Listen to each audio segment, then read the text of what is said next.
This episode of our This Week in XR podcast is sponsored by Zapper. Zapper is one of the world's leading XR companies. Over the past 12 years, they've won numerous awards for memorable campaigns. They've democratized AR by making tools and SDKs that anyone can use. And they created Zapbox, the world's most affordable mixed reality headset. Most recently, Zapper worked with Unilever to create an enhanced QR code called Accessible QR, which enables packaged goods to speak to the blind and partially sighted. If you're thinking XR, give the team at Zapper a call or visit zapper.com to see how they can help you on your XR journey. Hey, good morning, everybody. I'm Charlie Fink with Ted Schilowitz. It's August 2nd, 2024. Good morning, Ted. Morning, Charlie. How are you feeling? As always, we almost use it all up in the green room because there really is a lot to talk about, even though there isn't really much dramatic news.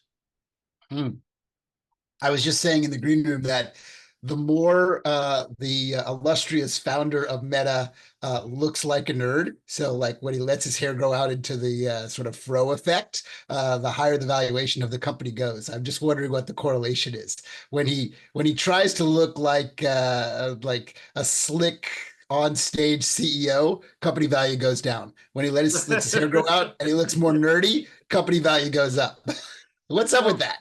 Is there a correlation there? What's going on? They are doing so many extraordinary things right now and taking such tremendous risks and reinvesting so much money. Yeah. And, look, they just released Meta AI, doing everything essentially that Runway does. Yeah. And all they have to do is pull the trigger to own that business. They haven't bothered. They put the model on the web for free just to show you that they can. Right. Well, and just like Google, they have an ad model that works, so they don't have to find funding sources to charge people, a certain service fee to use these services because it's all built into this like gigantic ad model that supports their valuation. So the only thing they're missing, which is what both Google and Microsoft has, which is productivity. But they basically, between Meta and YouTube, they have eaten television. Yeah, and to be does television even exist if it's not on YouTube? Yeah, and to be fair, while it's not sort of well exposed in the productivity world, a ton of people use the Facebook platform, and a ton of large companies use the Facebook platform for internal video communications. They either use Slack or they use some sort of Facebook internal meeting, kind of qualified and credentialed in to do like updates and meetings because it's just super cost effective for those companies. So it's interesting, So people are, one thing in fairness, these companies have reached sky high valuations, but they do generate a lot of cash. That cash used to go into traditional media businesses, but as you may have noticed, there's no magazines anymore. Well, there are just they're kind of they're on Hollywood Boulevard. There's one magazine shop left, right? So somebody's making them. I don't know who's reading. So Canva buys Leonardo. Yeah, I think that's a big deal. I think that's a bigger deal than people realize, right? Canva is a force to be reckoned with. And they have sort of made a play saying, we're not going to grow this from the ground up. We're just going to take a company that's already doing this and just acquire them and buy them. I don't know what they paid for it, but they had to do this. If they really have to, remember, people, there's history here. Adobe was going to buy Canva. Canva was this web-based SaaS service. It was inexpensive, like big freemium offering. They got 20 million people paying them, whatever it is, $20 a month. And that's a huge, and people did it because the Adobe suite is expensive. Right. Yeah, and so Adobe said, well, we can solve this problem of an upstart competitor. We'll just buy them because we're worth $400 billion. What are they worth? $1 billion? All right. Make this go away? Sure. And of course, they, for once, the Fed did its job and the Department of Commerce did its job and blocked and said, no, this is not happening. Right. So now Canva is back to being a competitor, trying to catch up to Adobe with a low-priced alternative. Adobe has Firefly now. They're integrating it into everything. Yeah. And so Canva has to answer. And Leonardo, meanwhile, was a really fun tool. Mhm. It's not better than Midjourney. It's not better than No, it's Runway. just one of the many, It's right? just another. And if Uh-huh. you talk to their executives, I mean, they are very smart and earnest young people who have raised tens of millions of dollars. They're Hmm. based in Australia. It's a very plucky company. And how are they going to compete with Runway Yeah, raising they're not. No, it $150 makes million? good sense to link into Canva Yeah, and problem solved, because right, Fireflies, guess what? Fireflies ain't that great. right.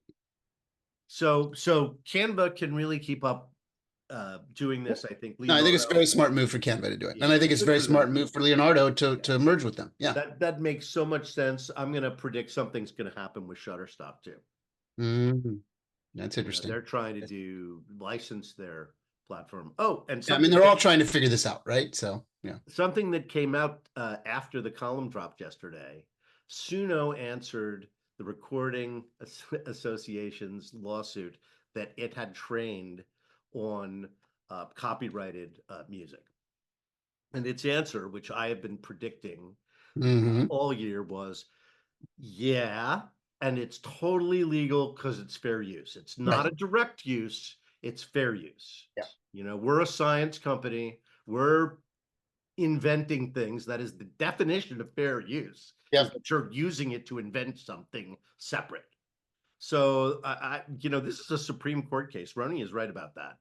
Well, this goes all the way back to our discussions pre-CES with Gary Shapiro when he was talking about the importance of that VHS discussion and case law, where it fell mostly on the side of fair use. That if you're recording something and using it for your own benefit, it lives inside fair use as a consumer good. Now we have virtualized consumer goods, right? We don't need the physical hardware of this thing that sits them below our TV. All TVs have become computers. All media has become the internet. And what is fair use? So, either it's a really good day for the legal system and lawyers that have to make money doing this, or Yeah. it's a really bad day for the legal system and lawyers that can't make money doing this There, anymore. there, So it's kind of like, who the there hell knows? is so much money in open AI, and it is integrated into so many things, and it's going to be so much more baked into our infrastructure, let's say. Yeah, of course. So I don't know how you undo that. I don't know Well, if, lawyers will just have plenty of work to yeah, do to wow, make money wow. forever, right? You know what we didn't say to everybody is Rony is not with us again. Yes, well, hopefully people realized when he wasn't Yeah, talking. we just dived in, but Rony is went to a farm that has no internet access. Yes, he I is don't think off the he grid. I don't think he quite realized that was going to happen. He promises to be back next week. He is like our special roving guest host. We are happy that he is off the grid. Everyone deserves a break from the internet, right? That is especially Rony. But and Charlie, one of my favorite phrases about the legal system, which applies to this at scope and scale, is that in a small town, when there's only one lawyer, that lawyer has no work. In a small town, when there's two lawyers, the lawyers have plenty of work. So when you extrapolate that to the world of AI and dealing with copyright law and infringement and fair use, it's there are more lawyers now that will fight and squabble over this forever, right? Because there is no clear answer to any of this. You've adopted technology and the internet to drive an IP discussion that will never have a clear answer. can Therefore, can lawyers will have 19th plenty of century work to do. laws, can 19th century laws, and I'm including the US Constitution, Yeah, I don't think keep so. up with the I pace know of where you're going with technology? this. I don't think they can. I don't think they can either. No. And that is terrifying because nobody knows what's going to happen as a result Mhm. of that. Yeah. So our guest today, I should have said this at the top of the show. We have We're just such a we're good, off the radar today. We're we off have the such a good guest, Kerestell Smith, the guy who created um, Gorilla Tag. Yeah, Gorilla Gorilla Tag Tag is is a like the number force one to be reckoned game. with. I think they've made $100 million so far, Mhm, and he's a really humble guy. He's a gamer, and mhm, he started out. He started out playing Lone Echo and Echo Arena.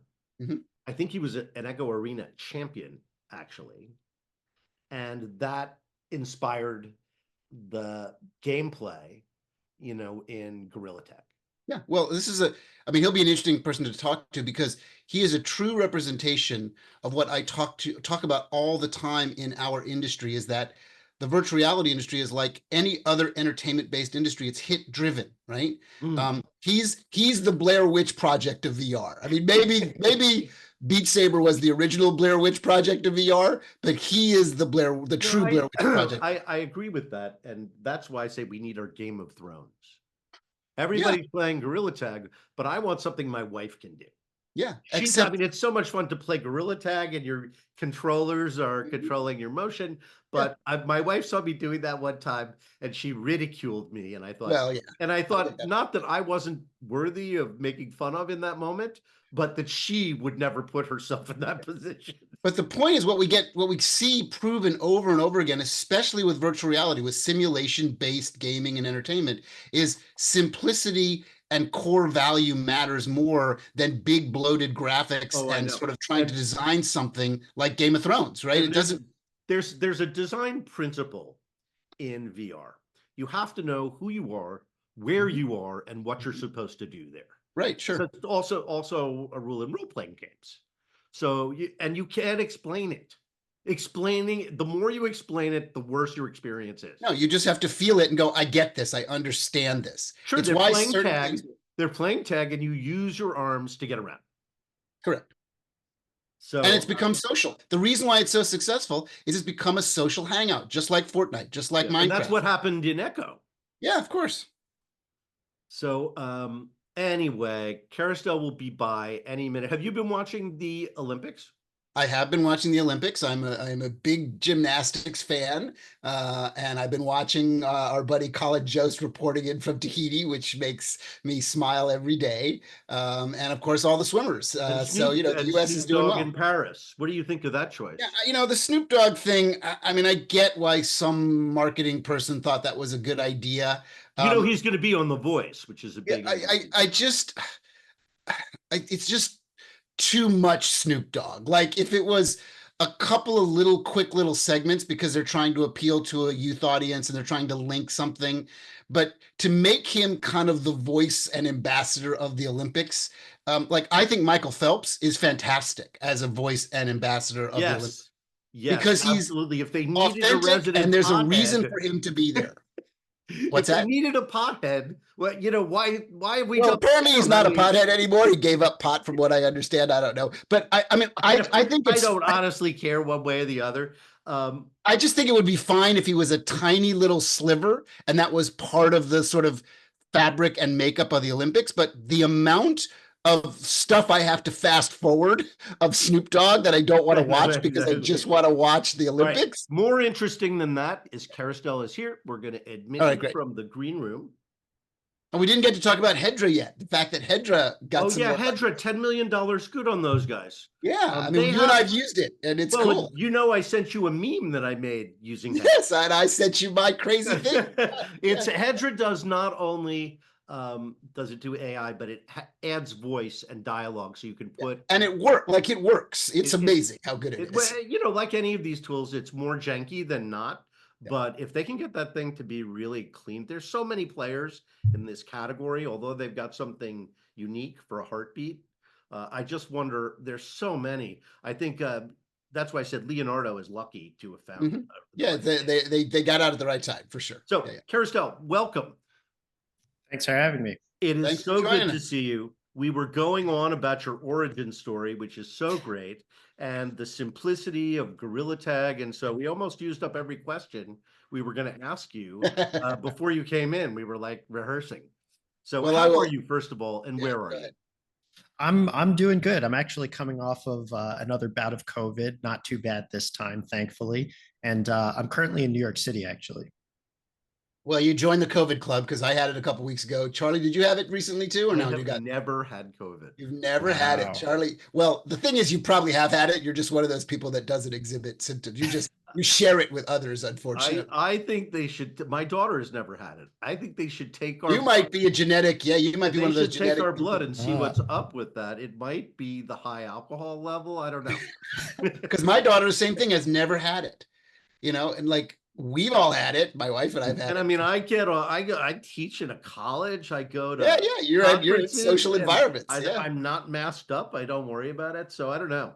I Oh, I am take it lucky. super seriously. I've gotten it twice with an N95 mask, barely going outside. So I'm whatever the opposite of you And have you know Yeah, these I what's think days. you're funny? like me. You know Yeah. what's funny, Kerestell? You did not catch it in Gorilla Tag, where you spend a lot of your time. That's one of the advantages, right, of the technology. You can meet up with people and you don't have to worry about everybody coughing into your mouth. So I kind of miss the days of 2021 when we were all in VR all the time. yeah, yeah. So I made a reference to Charlie. I'm curious if you're an indie cinema fan to know this reference and see if you agree with it or not. I told Charlie just a minute ago before you joined that you are the Blair Witch of virtual reality.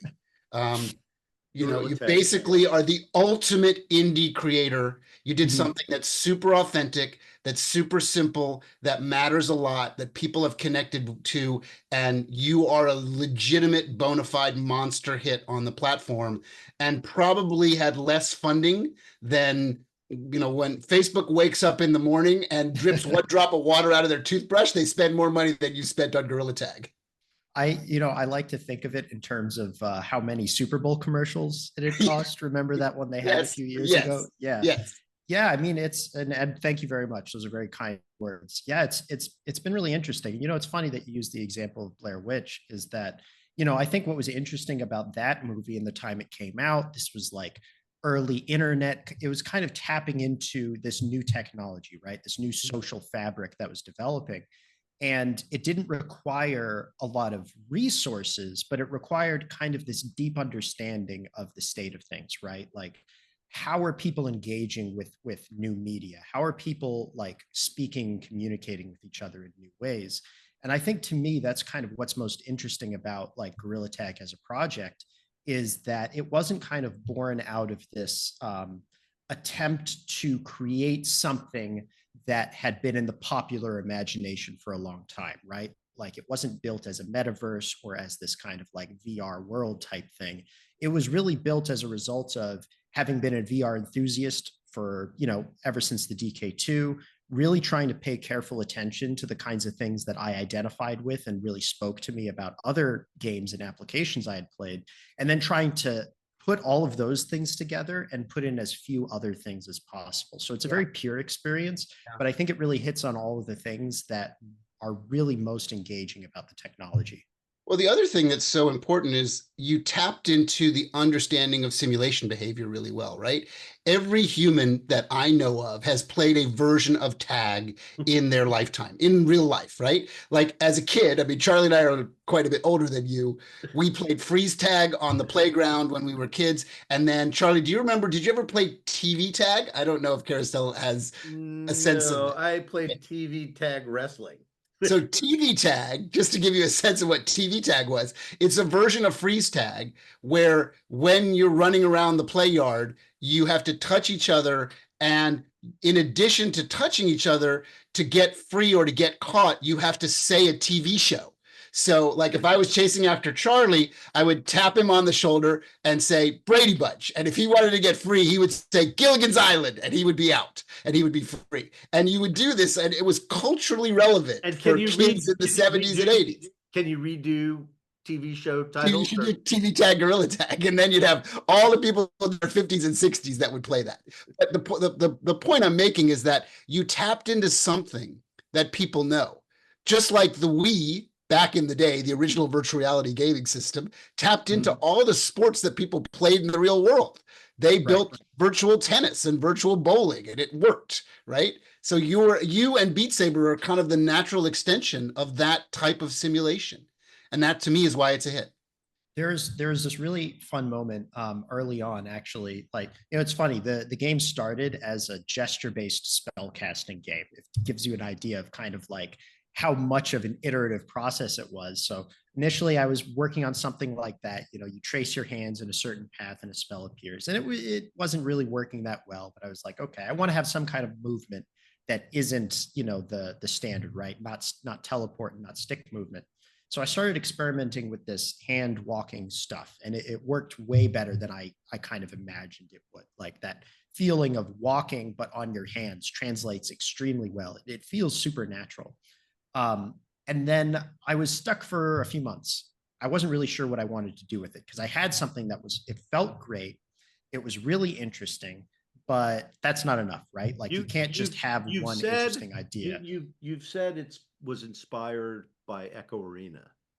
Yes, yeah, like Echo Arena is kind of like a really strong inspiration for a whole bunch of different facets of the game, and the hand-based movement is kind of like the most core one.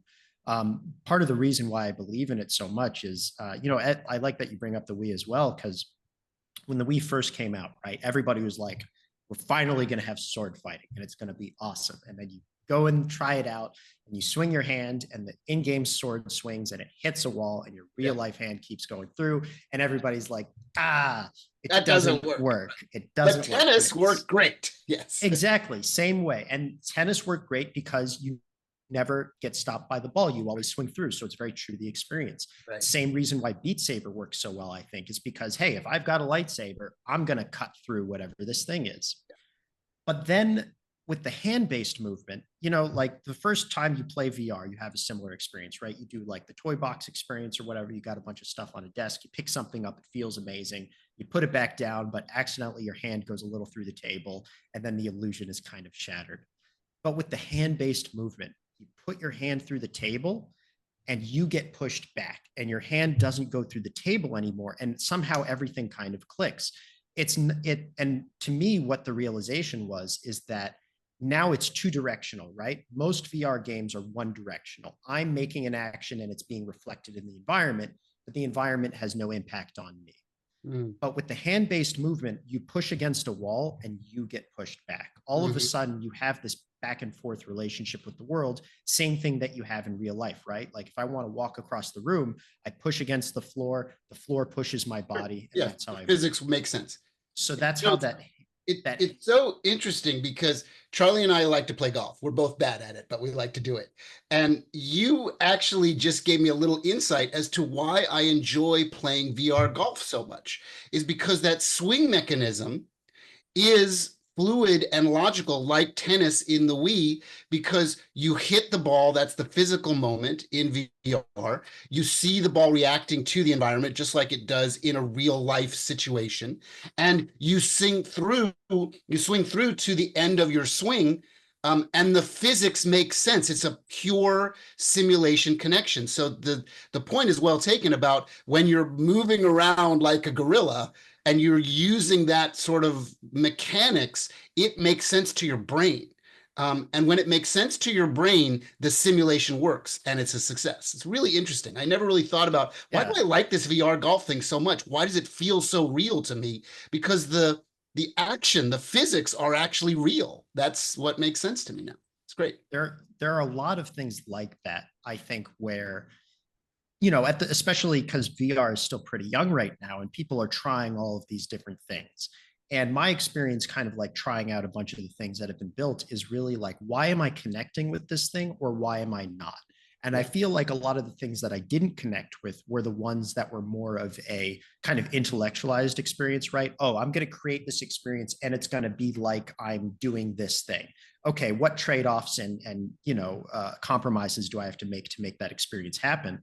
But then in the process, you run into too many cases where it doesn't quite work, and then the experience as a whole feels compromised. So the things that work exceptionally well, and I don't think everything does in VR, the things that work really well are a really great fit for the current state of the technology, the current state of the hardware inputs we have, but also design-wise, things that fit well with both what you expect to happen and the things that you can feel happening in your body as a response.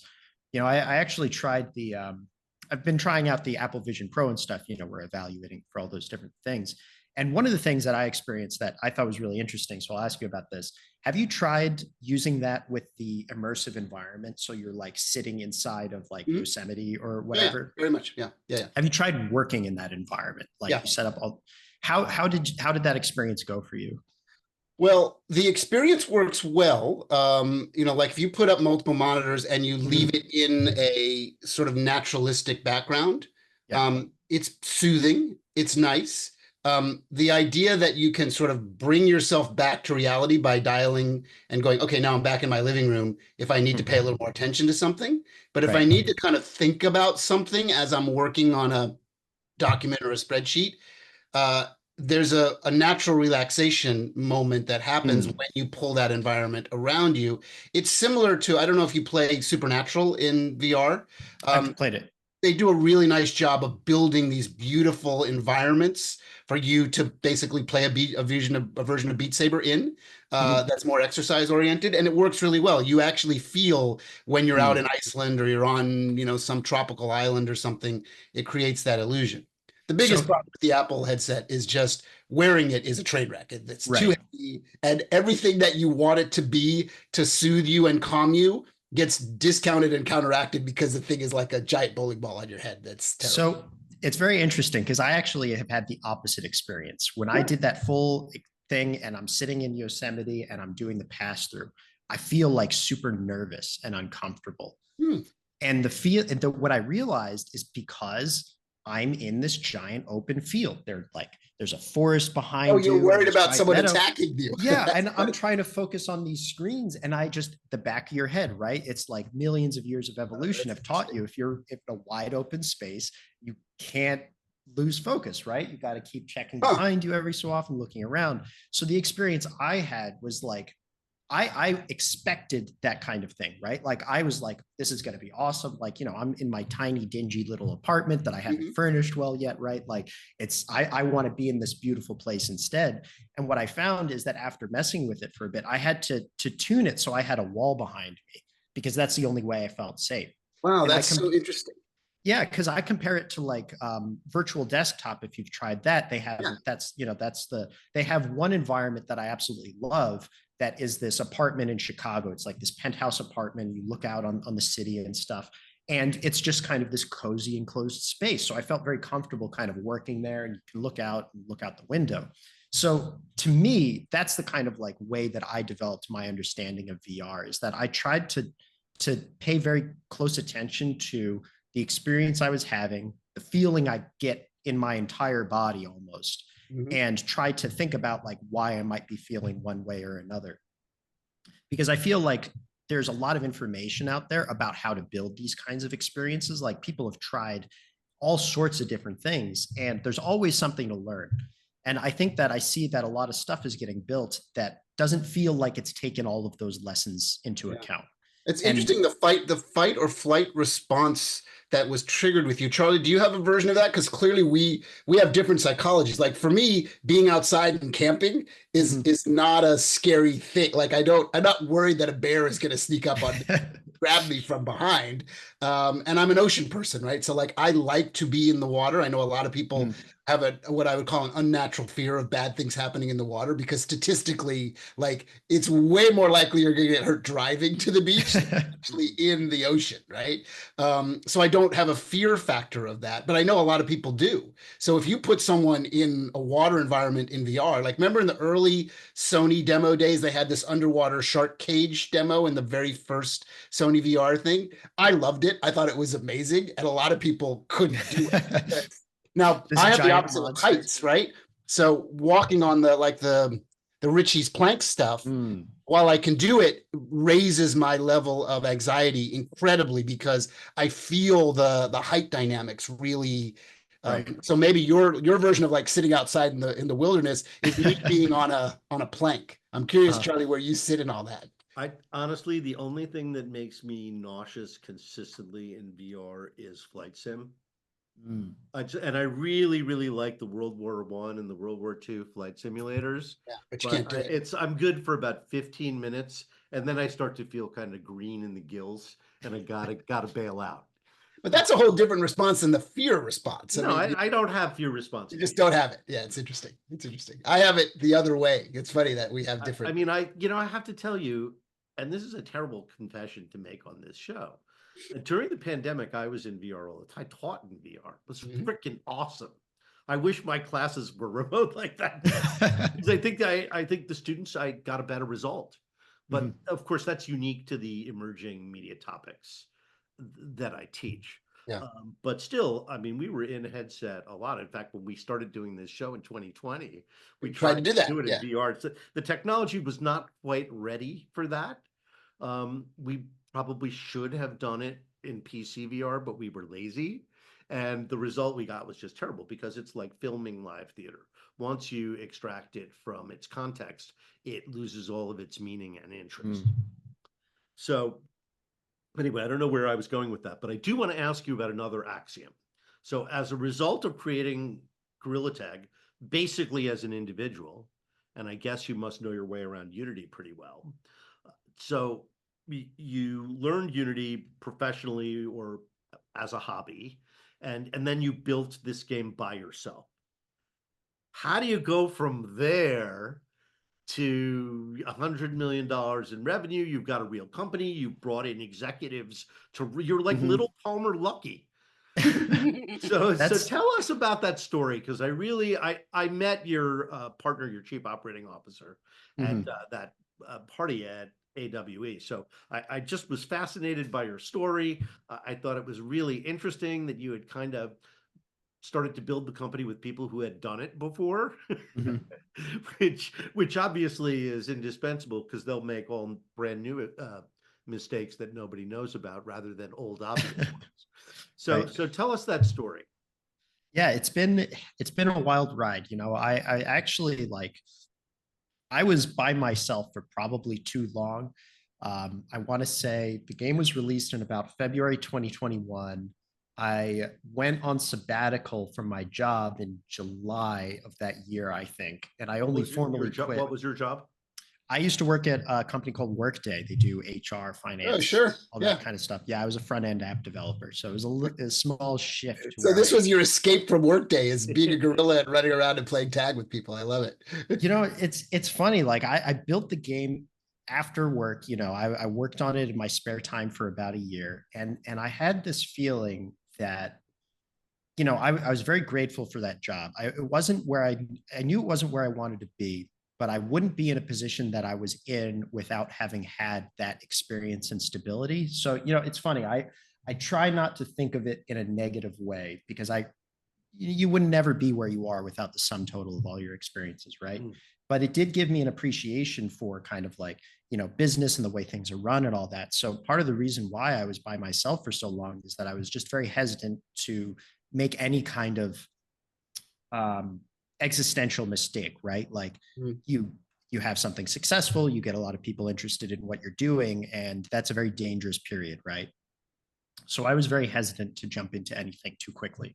So I was just working all the time. I never knew that I could work that hard in my life. I was afraid to go to sleep, because if the servers went down, by the time I woke up, I would have to, fix them, do all that stuff.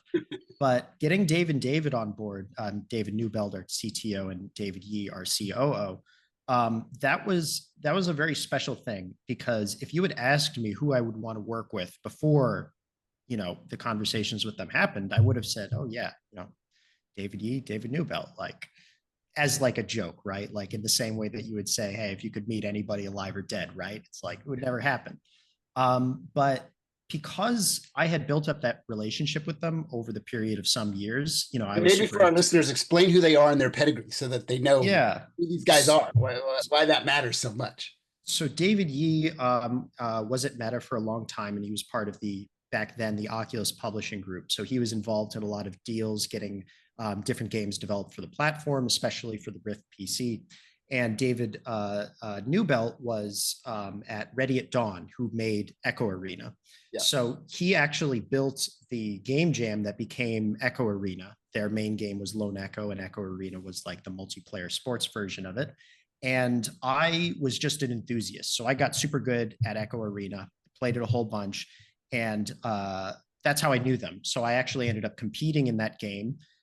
There was an esports competition that David Yee helped create to kind of kickstart that experience, right? Like to show off, hey, VR esports can be a thing.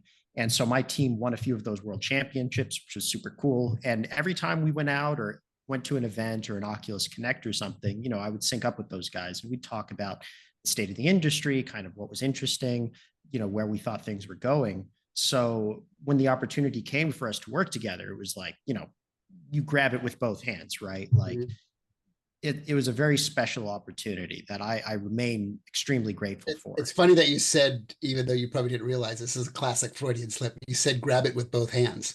And when you think about the fact that you are an expert player in Echo Arena, see if you agree or disagree, you probably learned a lot about your physics understanding in VR from the way that game works. You had to pull yourself out through the entry tube. That makes sense. You had to bounce around the walls. You have to deal with the disc, which has its own physics. You have multiple sort of physics engines going at the same time. And to make it attempt to not make people so nauseous, all those physics have to really, really work.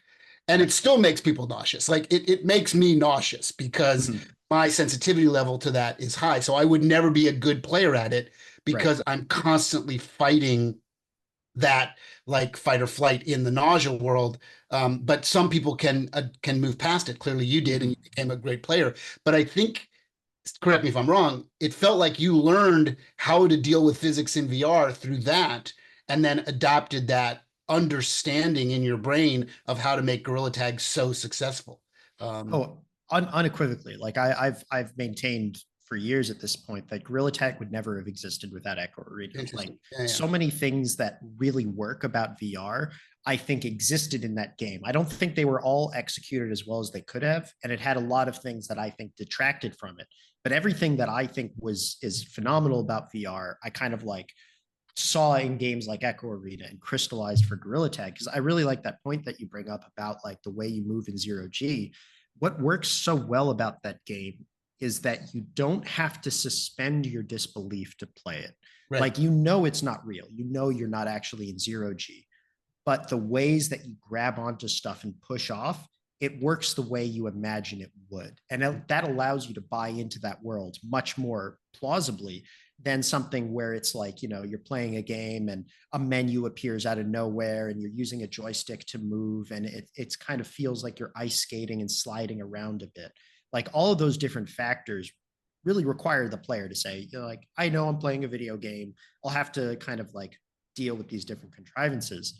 But when the game is presented in a very concrete way, in a very, you know, internally consistent way, the player doesn't have to believe that it's real, right? Like there was this sense early in VR about presence, right? Remember when everybody was like, oh, VR tricks your brain into thinking it's literally happening to you. And that was kind of a red herring, because it was like that happened the first few times you played and then your brain got used to it and then you understood. But if you don't have to suspend your disbelief every time you put on the headset, you sell the player on the feeling that they're being transported to a different world, and really builds that virtual space as a world. That is such an important feeling in VR that I think hasn't quite been caught onto by a lot of people. What's interesting, what you're talking about is the way your limbic system works, the way your body and your brain connect to what your body is feeling, versus your higher brain functions that know you've got a piece of technology on your face and it's a video screen that happens to wrap around and react to where you move your head and your body. They actually can work in symphony correctly in something like Lone Echo or Echo Arena and Gorilla Tag, and they can work mostly ineffectively when you have to ask someone to do something that isn't actually what your limbic system would do naturally, which makes you nauseous, right? And there's a really fine line, and unfortunately for humans, everyone has a different threshold. So the things you find super comfortable and great, I find a little uncomfortable, but I can tolerate it, which is why I don't love those games. But why I love to play Beat Saber is because I am locked into position and the world is moving around me. Why I can do Supernatural is the world is moving around me. So I can be effective in those games. I do a lot of boxing sims in virtual reality. I play Thrill of the Fight all the time. Love Thrill of the Fight. And it's a real workout. I get sweaty and I work out. And it's because I don't have to move. So popular. What's that? Stunned at how popular sweaty things are in VR. Well, yeah, I mean, it's exercise. Yeah. it feels good to move your body. Yeah. Like that's the problem with exercise, right? Because exercise sucks so bad. And you think, oh, I just don't like moving, right? Because no, it's because exercise is terrible. Just running on a treadmill like a hamster, that's no good. It's terrible, right? But Gamifying it is great. Yeah. You are a soundbite machine. Has anybody ever said that to you? When you play Thrill the Fight and you're completely gassed, but that guy just won't go down, and you put it all into that last punch, and then you pass out and lie on the floor. It feels phenomenal, right? Like there's not, because it's a simulation, because it works. Yeah, you believe it for a moment. Exactly. Your brain believes it. Yeah. Before your higher brain functions know that you can't actually believe it, there's part of your system, your limbic system, that says, I just did that. And that's amazing. That goes back to something that I kind of got off track before, but when building Gorilla Tag, first it was the movement, and then I had the idea to attach it to multiplayer. There are some really easy tools you can do to build multiplayer stuff. But the moment the tag was added, and you can tell you had that feeling you were talking about of being a kid on the playground, just the mammalian response. Well, something was chasing me. I have to run. The social part of it. Exactly. And it becomes material. It's so crystallized how much of a true experience it is to me, right? Like if somebody is chasing you and you just know that you have to get away from them, or you're chasing after someone and you have to catch them, that social experience is such a true human experience. And I like that you brought up the experience you've had with using VR for your classes and stuff. I really think that that is actually the key true value of the technology. Like all this stuff that we're talking about, the feeling of being in a place, the feeling of the world pushing back on you and having those interactions with it. What those things allow you to do is place you in a world. And once you're placed in that world, if you bring other people along, now the experience is no longer, oh, I'm just having a conversation with this person. It's I'm present with this person. Like we're on a video call right now, and it's way better than just being on a voice call, right? You can see each other's faces. I'm trying to wave my hands around. It gives you some of those body, things, but we have no eye contact. Like we're seeing ourselves a little bit, and I don't know about you guys, but I'm so distracted by my own face. I can't. Oh yeah, the whole Zoom phenomenon of having your own face against you, the mirror effect. You can hide it. You also are supposed to look at the camera, look at the light. Don't look at the chiclets. Yeah. Oh, but I can't do that either. I can't do that. I look at the chiclets because I see you, Charlie. I want to look at you. I don't want to look on here. I defocus my eyes and look at the light. It looks more like you're looking. You are a trained professional. Yeah. So this video chat experience is definitely better than what came before, but it's still missing all of those components. Sure. It doesn't feel like we are really present with each other. But with VR, when you have that strong connection to your environment with the hand-based movement, when the world is built in that internally consistent, plausible way where it feels like a place that you don't have to suspend your disbelief, and when you put other people in that environment, now you have a connection with other people that is second only to actually interacting with them in real life. And I think that's the real value of VR. So, you talk about things like the state of the industry, how things are waxing and waning, interests increase, decreases, all this stuff is going on. We shared our numbers because we think that the industry is healthy. It's been growing every year for a long time now. You can make a solid business in this space. But for me, what makes me so optimistic about the future is that key, right? That thing that VR can do that no other technology can, the ability to connect people through time and space in a way no other technology can. To me, that is so powerful that it's so powerful and such an important human need, right? That need for connection, being able to visit your friends, being able to connect with strangers and form new relationships.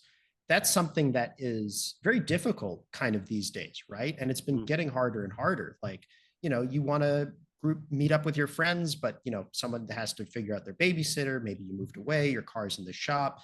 How do you organize all of that stuff? All right. I have an interesting philosophical question for you, and probably for Charlie as well, because you're bringing up so many interesting salient points about the state of our industry and why you are successful and all the tenets of indie success, which matters so much. Do you think our industry, this industry we're so passionate about and we all play a role in, would be at a different and better place without the bloat of spending so much money to try and make yourself, I'm using the big VR companies, self-important, to try and say, we're important here, we're big, we're going to expend huge amounts of capital and chase sort of I'll use the word that maybe some of the kids are listening. You become star fuckers, right? You try and chase this thing that says we are actually as important as Hollywood. We're as important as the internet. We're important, and we blow billions and billions of dollars on that attempt while severely underfunding your type of aspirations, severely underfunding indie creators that have passionate ideas and want to use that technology to achieve that objective. If the scales, and I'm not saying we have to totally shift them, but if the scales were totally shifted and you take whatever that, call it $4 to $5 billion that just one company in VR spends every year to make themselves self-important, and funnel $1 billion of that every year to developers like you, would we be in a better place? I guess I'm sort of looking at this through like the lens of Gabe from Steam, right? He's such an interesting guy because he flies against convention. His company has grown massively, but he's always remained this kind of indie spirit guy that doesn't care about those things, right? So I'm curious if you have a thought on that. This is kind of a good ending question. We would love to have you back. I think this is one of the best interviews we've ever had, personally. Well, thank you very much. Yeah, that's a really interesting question. And I kind of have two thoughts. One is that I think it was tough to get to the point where we had the Quest 2. And for me, I think the Quest 2 is kind of like what has unlocked VR. Sort of the watershed moment for a lot. Yeah. I think it was hard to understand the value of the standalone, the value of the low cost, the value of good enough in terms of like resolution and frame rate and power, all those things. And without the investment in technology that kind of like went in all these different directions, I don't think it would have happened. So, as an indie developer, you can make software, you can't make hardware. So we wouldn't be here without that investment in some kind. And the other part is that it's interesting because a lot of these bigger companies with larger amounts of money are not equipped to build things in a new way. And I don't mean that pejoratively, right? I just mean it in the sense that like, if you've got, and I've seen this personally in our company, as we've grown from 3 people to over 100 people touching our products, is the ability to kind of like take a step back and really react to stuff and do things that are new. You have to worry about making consistent income. You have to worry about like planning out people's work so that they have the ability to actually plan out their day. It's really hard to make new things.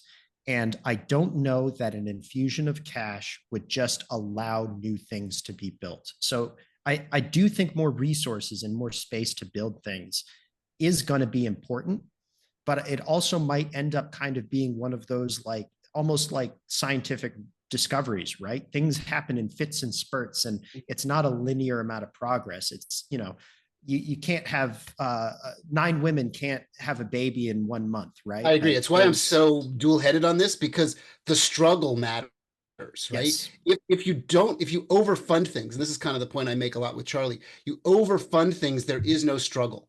The struggle becomes just maintaining the illusion of what you put all that money into, as opposed to the authentic version of what makes hits, right? I know we got to wrap up, Charlie, but can I just ask one more question just to tease the future here? Is there a follow-up? Is there something you could let our listeners know that you're working on next that they'll be excited about, with now a little more resources and a staff and some things that are some of the trappings that you've got? Yeah, we've announced we're working on our next game. We haven't released the name yet, but we've been calling it A2 for our second project. And the idea is to build on what made Gorilla Tag successful and understand the aspects that didn't work about Gorilla Tag and the things that did. And one of the big swings we're taking is our idea is that we're going to have these outer space stations. and have up to 200 people on them. Oh, cool. And the value of the 200 people is not, it sounds like a big number, which is cool, but we don't want to have 200 people all clumped up in one spot. But it's that experience of looking off in the distance and saying, hey, let's all go over there together. And right now in Gorilla Tag, if you go to a different map, everybody disappears. Gone, right. But here you collect your 5 or 10 Sounds friends. like you're taking a page out of your Lone Echo fandom and exactly. And being able to just be present in that environment without needing to think about the overarching servers, systems, whatever. You can just be there with your friends, go do whatever you want, hang out, have fun. So we're super excited about that. And we're trying to get into beta later this year and hopefully releasing as soon as we can, honestly. That's we a just want to super put it good out nugget. there. So here's a little piece of advice before we wrap up, a little piece of advice for you, for every one of our listeners, and for probably a lot of your core team. If you haven't read a book called The Innovator's Dilemma, you should read it, because the things you're talking about who your company is, why it was successful, and how to try and maintain that energy core and that spirit is well defined in this book called Innovator's Dilemma. He was a Harvard professor, a much beloved Harvard professor who wrote several books. Yeah. Worth checking out. Kerestell, you were an awesome guest. You were a quote machine. Yes. Thanks so much for having me. Homer Luckian in that respect. Great interview. Not surprised by your success and can't wait to see the next experience. So thank you. We'll have you back and we'll talk about that. Yeah, we'll have you back when you're ready to show us what you got for the next I can't wait. Thanks for listening, everybody. We'll see you